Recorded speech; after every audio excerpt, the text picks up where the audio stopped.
इस वीडियो में हम लोग मॉलिक्यूलर और आयनिक इक्वेशंस के संदर्भ में सीखेंगे।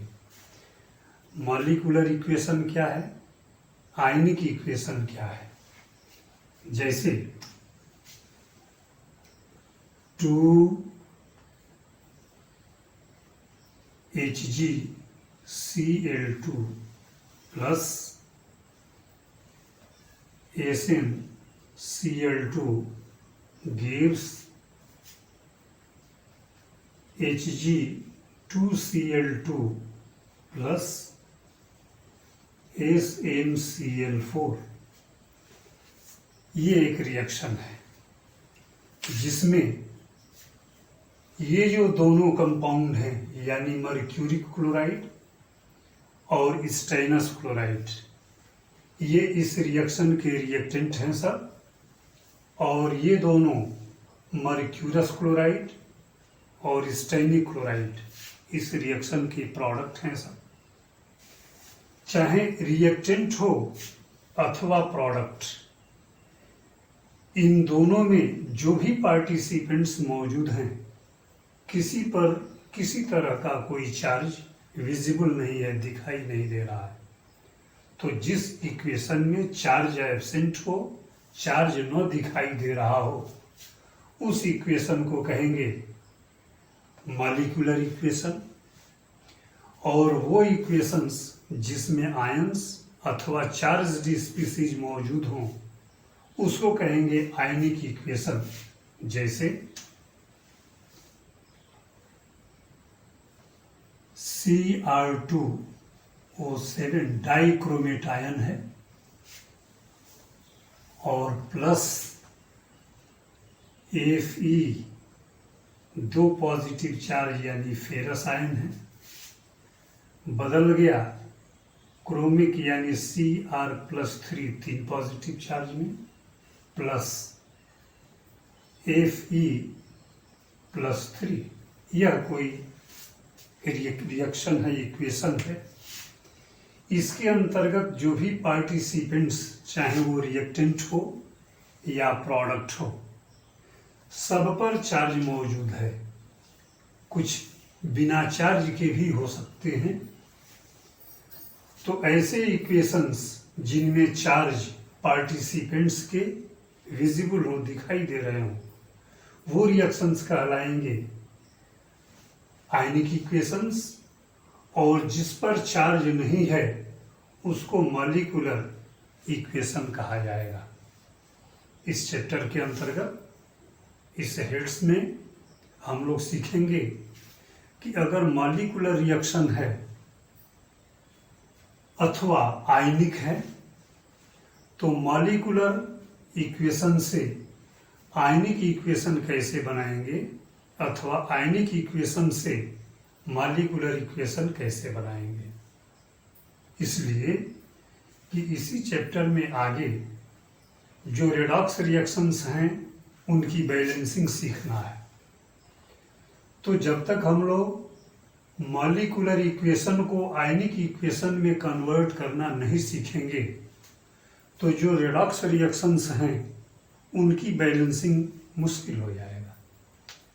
तो उनको बैलेंसिंग या उनकी बैलेंसिंग करने के लिए मॉलिक्यूलर इक्वेशन को आयनिक इक्वेशन में कन्वर्ट करना आवश्यक हो जाता है। यही प्रक्रिया, प्रोसेस जो है इस चैप्टर के अंतर्गत हम लोग सीखेंगे।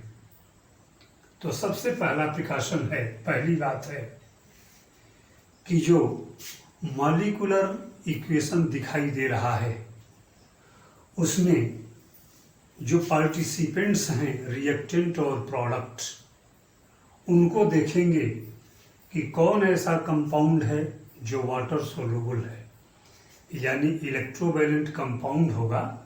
और जैसे ही पानी के कांटेक्ट में आएगा जो रेस्पेक्टिव आयंस होंगे उनमें वो डिसोसिएट हो जाएगा।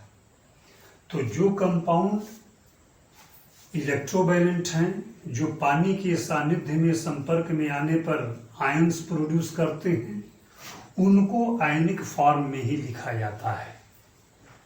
और जो कंपाउंड आयनिक स्टेट में नहीं आते, उनका आयोनाइजेशन नहीं होता, उनको मॉलिक्यूलर फॉर्म में रखते हैं। जैसे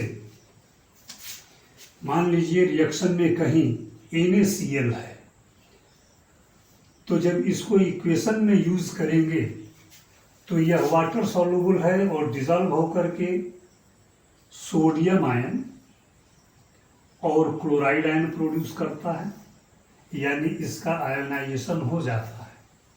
तो जिस न्यूट्रल मॉलिक्यूल का आयोनाइजेशन पानी के अंतर्गत हो जाता है उसको आयनिक फॉर्म में ही रखा जाता है।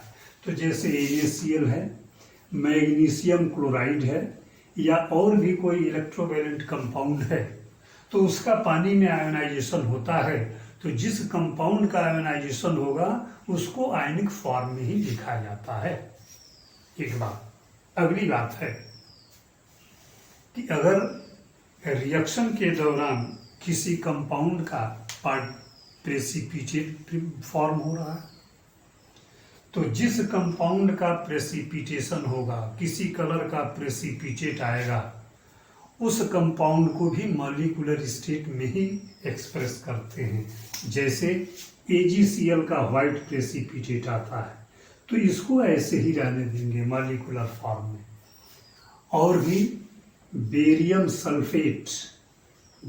सल्फेट का व्हाइट प्रेसिपिटेट आता है, इसको ऐसे ही मॉलिक्यूलर फॉर्म में ही रहने देंगे। तो दो बात। पहली बात ये कि जिसका डिसोसिएशन होता है, वाटर सोल्युबल है, उसको आयनिक फॉर्म में लिखते हैं। दूसरा नंबर, जिस कंपाउंड का रिएक्शन के दौरान प्रेसिपिटेट आता है उसको मॉलिक्यूलर फॉर्म में ही रहने देते हैं। अगली बात है कि जो मॉलिक्यूल गैसियस स्टेट में एग्जिस्ट करता है, जैसे हाइड्रोजन गैस, इसका इवोल्यूशन हो रहा है, sulphur dioxide gas, sulphur trioxide, या और भी कोई गैस है, यानी रिएक्शन में जो इक्वेशन देख रहे हैं आप, उसमें कोई सब्सटेंस ऐसा है जो जिसका स्टेट जो है गैसियस है, तो गैसियस स्टेट वाले मॉलिक्यूल का भी मॉलिक्यूलर फॉर्म ही इक्वेशन के अंतर्गत यूज किया जाता है। और जो मॉलिक्यूल वाटर सोल्युबल नहीं है, यानी पानी में डिसोसिएट होके आयन प्रोड्यूस नहीं करते, उनको भी मॉलिक्यूलर फॉर्म में ही रखा जाता है। जैसे H2O2, यह पानी में डिसोसिएट होके आयंस प्रोड्यूस नहीं करता। C2H5OH इथाइल अल्कोहल, यह पानी में डिसोसिएट नहीं होता और कैटायन एनायन प्रोड्यूस नहीं करता। तो ऐसे स्पीसीज मॉलिक्यूलर फॉर्म में ही रखे जाते हैं। यह भी है, इसका भी डिसोसिएशन नहीं होता, तो इस तरह के स्पीसीज हमेशा मॉलिक्यूलर फॉर्म में रखे जाते हैं। समरी है कि जो कंपाउंड वाटर के अंतर्गत डिसोसिएट नहीं होते उनको मॉलिक्यूलर फॉर्म में रखा जाएगा, और वो जिनका प्रेसिपिटेशन होता है उनको भी मॉलिक्यूलर फॉर्म में ही रखते हैं।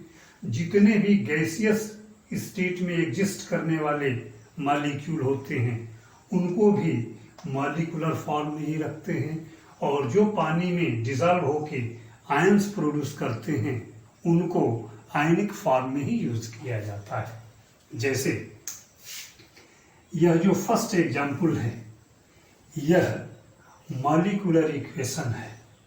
अब मॉलिक्यूलर इक्वेशन को कैसे आयनिक इक्वेशन में कन्वर्ट करेंगे, तो जो आयंस प्रोड्यूस करने वाले होते हैं उनको आयंस के ही फॉर्म में रहने देते हैं। जैसे 2Hg और 2 क्लोरीन लिंक किया हुआ है, तो इस पर 2 पॉजिटिव चार्ज आ जाएगा, प्लस 4Cl माइनस, यहाँ से इसको मल्टीप्लाई करेंगे तो क्लोराइड आयन की क्वांटिटी 4 हो जाएगी, प्लस यह टिन है तो Sn पर 2 पॉजिटिव चार्ज होगा, इसलिए कि 2 क्लोरीन जुटा हुआ है, और plus 2Cl minus gives 2Hg या Hg2 और 2 पॉजिटिव चार्ज प्लस यह हो गया 2Cl और 1 negative charge plus Sn 4 positive charge और प्लस 4Cl 1 नेगेटिव चार्ज। ये हुआ। अब जो कॉमन चार्ज हैं दोनों तरफ इक्वल दिखाई दे रहे हैं, उनको कैंसिल कर देते हैं। जैसे 4Cl माइनस और 2Cl माइनस 6 हो गए, और यहाँ से 2Cl माइनस और 4Cl क्लोराइड आया, ये इक्वल है, इसको कैंसिल कर दिए। अब जो बचा हुआ पोर्शन है उसको फिर से लिखेंगे, यानी 2Hg प्लस 2 यानी मर्क्यूरिक आयन प्लस Sn पर 2 पॉजिटिव चार्ज है यानी स्टेनस आयन, क्लोराइड जो है निरस्त हो गए, गिव्स Hg2 और इस पर 2 पॉजिटिव चार्ज है प्लस Sn और इस पर 4 पॉजिटिव चार्ज है। यानी यह जो है इस मॉलिक्यूलर इक्वेशन का आयनिक इक्वेशन ऑब्टेन हो गया। जो यह मॉलिक्यूलर इक्वेशन है उसका आयनिक इक्वेशन यह है। इस तरीके से जो मॉलिक्यूलर रिएक्शंस होते हैं उनको आयनिक इक्वेशंस में कन्वर्ट कर देते हैं और तब जो है बैलेंसिंग में सुविधा हो जाता है। एक अगर और एग्जाम्पल देखें, 2Ki plus H2O2 gives 2KOH plus I2। यह मॉलिक्यूलर इक्वेशन है। इस मॉलिक्यूलर इक्वेशन को आयनिक इक्वेशन में कन्वर्ट करना है, तो ये जो कंपाउंड है ये आयनिक कंपाउंड है, यानी इसको आयोनाइज्ड फॉर्म में 2K plus plus 2I minus, यह हो गया। अभी बोला गया है कि जो हाइड्रोजन पर ऑक्साइड है ये इलेक्ट्रोवायलेंट कंपाउंड नहीं है, जैसे कि तैसे रहता है, इस वजह से इसको मॉलिक्यूलर फॉर्म में ही रखते हैं। तो प्लस H2O2 गिव्स, इसका आयोनाइजेशन होता है, तो यानी 2K plus plus 2OH minus plus I2, इसका आयोनाइज्ड फॉर्म लिख दिए। अब जो पोटेशियम आयन है रिएक्टेंट में भी है और प्रोडक्ट में भी है, तो जो आयंस कॉमन दिखाई दे रहे हैं दोनों साइड में वह कैंसिल हो जाएंगे, और जो रिमेनिंग पोर्शन है 2 आयोडाइड आयन यानी 2I minus plus H2O2 gives, यह कैंसिल है 2OH माइनस यानी 2 हाइड्रोक्सिल आयन प्लस I2, यानी यह जो रिएक्शन है आयनिक हो गया, और ये इसका मॉलिक्यूलर इक्वेशन है। इस मॉलिक्यूलर इक्वेशन का आयनिक इक्वेशन यह हो गया। थोड़ा सा इसकी रिकैपिंग देखें। जिस कंपाउंड का पानी में डिसोसिएशन होगा उस कंपाउंड को हमेशा आयनिक फॉर्म में लिखा जाएगा, जैसे यहाँ देख रहे हैं आप, यहाँ देख रहे हैं जिसका डिसोसिएशन होगा पानी में वो आयनिक फॉर्म में होगा, जिसका प्रेसिपिटेट आएगा वो मॉलिक्यूलर फॉर्म में होगा, जो मॉलिक्यूल गैसियस स्टेट में एग्जिस्ट करते हैं वो भी मॉलिक्यूलर फॉर्म में ही यूज किए जाएंगे, और जो पानी में डिसोसिएट नहीं होते हमेशा मॉलिक्यूलर स्टेट में ही रहते हैं, यानी उनका आयोनाइजेशन नहीं होता, ऐसे कंपाउंड को भी मॉलिक्यूलर फॉर्म में ही इक्वेशन के अंतर्गत यूज करते हैं। हमेशा ध्यान रहे कि जो कॉमन आयन होंगे दोनों आयन दोनों साइड में यानी रिएक्टेंट और प्रोडक्ट दोनों में पाए जाएंगे उनका कैंसिलेशन कर देंगे, कैंसिल कर दिया जाएगा। जैसे यहाँ क्लोराइड का कैंसिलेशन हुआ है, यहाँ भी पोटेशियम का कैंसिलेशन हुआ है, और जो रिमेनिंग पोर्शन है उसी को जो है लिख दिया गया है। इस तरीके से मॉलिक्यूलर इक्वेशंस को आयनिक इक्वेशन में कन्वर्ट किया जाता है। Conversion of ionic equations into molecular equations. अगर इक्वेशन आयनिक फॉर्म में है तो उसको मॉलिक्यूलर फॉर्म में कैसे कन्वर्ट करेंगे। जैसे कोई इक्वेशन है, एसएन पर 2 पॉजिटिव चार्ज है यानी स्टेनस आयन, और प्लस 2Hg और इस पर भी 2 पॉजिटिव चार्ज है, गिव्स एसएन पर 4 पॉजिटिव चार्ज है प्लस Hg2 और इस पर 2 पॉजिटिव चार्ज है। यह कोई इक्वेशन दिया गया है जो आयनिक फॉर्म में है, आयनिक इक्वेशन है।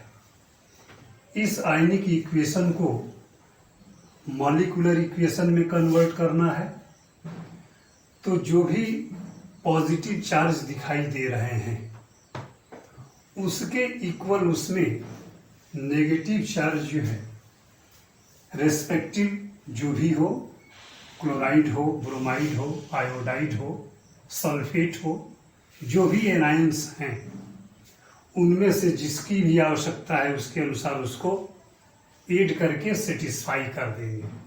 जैसे यहाँ पर 2 पॉजिटिव चार्ज है, ये 2 पॉजिटिव चार्ज है, लेकिन यहाँ 2 से मल्टीप्लाई है यानी टोटल पॉजिटिव चार्ज 4 हो गया। यहाँ भी टोटल पॉजिटिव चार्ज यहाँ 4 है और ये टोटल 2 है, यानी 4 और 2 6 पॉजिटिव चार्ज इधर हैं, 2 और ये 2 से मल्टीप्लाई है 6 इधर भी पॉजिटिव चार्ज है। अगर इनके साथ संगत क्लोराइड आयन जोड़ा जाए तो एसएन और प्लस 2 पॉजिटिव चार्ज है, तो इसको न्यूट्रल करने के लिए 2 क्लोराइड आयन जोड़ दिए। अब जो है मरकरी है यानी 2Hg और इस पर 2 पॉजिटिव चार्ज है, तो देखेंगे कि पॉजिटिव चार्ज 2 तो है लेकिन इसकी मॉलिक्यूलरिटी 2 है। इससे जब यह मल्टीप्लाई हो जाएगा तो पॉजिटिव चार्ज 4 हो गया, यानी 4 जो है इसमें क्लोराइड आयन जोड़ दिए। अब इक्वल टू यहाँ एसएन है तो उसको वैसे ही रहने दिए, स्टेनिक आयन है, 4 पॉजिटिव चार्ज है तो 4 जो है क्लोराइड आयन जोड़ दिए, और यह मर्क्यूरस है Hg2 और इस पर 2 पॉजिटिव चार्ज। अब यहाँ पर चार्ज कितना है, तो टोटल 2 ही पॉजिटिव चार्ज है, तो 2 क्लोराइड आयन यहाँ जोड़ दिए। अब इससे इसकी लिंकिंग कर दिए, यानी यह हो गया AsNCl2, इसका 2 पॉजिटिव चार्ज 2 नेगेटिव चार्ज से क्या हो गया, न्यूट्रल हो गया, कैंसिल हो गया, प्लस 2Hg और ये Cl2 है, यानी क्लोरीन 4 हो गया क्लोराइड आयन के रूप में, तो 4 पॉजिटिव चार्ज और 4 नेगेटिव, ये न्यूट्रल हो गया, इक्वल टू एसएन पर 4 पॉजिटिव चार्ज है तो इससे 4 जो है क्लोरीन एटम जोड़ दिए, AsNCl4, यह भी न्यूट्रल हो गया, प्लस ये दोनों एक साथ हो गए। अब ये दोनों एक साथ होंगे यानी Hg2Cl2। इस आयनिक इक्वेशन का यह जो है मॉलिक्यूलर इक्वेशन है, यानी आयनिक इक्वेशन को मॉलिक्यूलर इक्वेशन में कन्वर्ट करने के लिए जो भी रिक्वायर्ड चार्ज होते हैं एप्रोप्रिएट अमाउंट में जोड़ देते हैं, उन दोनों की संगति बना देते हैं, ओवरऑल मॉलिक्यूल जो है न्यूट्रल होता है। इस तरीके से आयनिक इक्वेशन मॉलिक्यूलर इक्वेशन में कन्वर्ट हो जाता है।